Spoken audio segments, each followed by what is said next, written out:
Prince Harry and Meghan Markle left the Queen's Platinum Jubilee early because the royal family has moved on without them and the couple are not the stars that they think they are, experts told. The Duke and Duchess of Sussex will have been really fed up at being sidelined by the palace's men in suits they have been so scathing about since quitting in 2020, it has been claimed. And as they were met with some booing at their only public appearance at St. Paul's on Friday, the couple will have learned that the British public believe being a royal is about service, not about self, one critic said. Another told, their attitude seems to be if we're not center stage we don't really want to be here. Harry looked particularly glum as they landed back in California yesterday, with royal experts saying the sixth in line to the throne appeared angry, anxious and very uncomfortable during fleeting glimpses of him and his wife during the UK visit. On Thursday they were relegated to the Major General's office with minor royals for the Trooping the Colour, where they were photographed playfully shushing children. Their children Archie, 3, and Lilibet, 1, were not seen in public at all. Investigative journalist Tom Bauer, who is working on a biography of Meghan, told that the Sussexes had been trounced on their return to the UK. He said, "I think palace officials were unusually skillful in managing the Sussexes. Just enough exposure to please the Queen but at the same time so limited to show them that they have been sidelined." Harry's grim expression exposed and confirmed the troubles he now faces. Meghan now faces problems about her status. Netflix are left with a problem: the Sussexes are no longer stars. Harry's biographer Angela Levin said the couple were probably kept apart from Prince Charles and Prince William because of their ongoing rift and fears any private conversations could end up in Harry's memoirs or on a US TV chat show.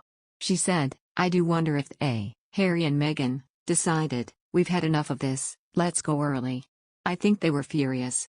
I think they believed they would come back and be welcomed with open arms, but the truth is that the world, and the royal family, has moved on without them. They thought that everyone would drop everything for them, but they didn't." She added, when Harry arrived at St. Paul's, he had a growling face. It was there throughout. They were really fed up. William and Charles have grown closer, they have filled the gap left by Harry, that must be hard for him. I suspect his brother and father will have been worried about speaking to him in private in case it ends up in his memoirs or on US TV. Royal author Phil Dampier told, their attitude seems to be if we're not center stage we don't really want to be here. They must realize they are no longer popular with the general public, and traveling in and out by private jet hardly helps their so-called green credentials. I'm afraid that all the time Harry is writing a book and making Netflix fly-on-the-wall programs, Charles and William will not trust him. They would worry that any in-depth conversations would be repeated in the media, and so I'm sure they are keeping him at arm's length for the time. And after the Sussexes were met with some boos at St. Paul's on Friday, commentator Richard Fitzwilliams said, this was about the Queen and the future of the monarchy, which they opted out of as senior working royals. Yet they owe their entire profile and contracts to the institution. This fabulous 4 days showed how strong it is and also how wrong they were to do the interview on Oprah, which caused it to lose support among the young and ethnic minorities and aired when Prince Philip was ill. The Sussexes should have learned a lesson over the last few days.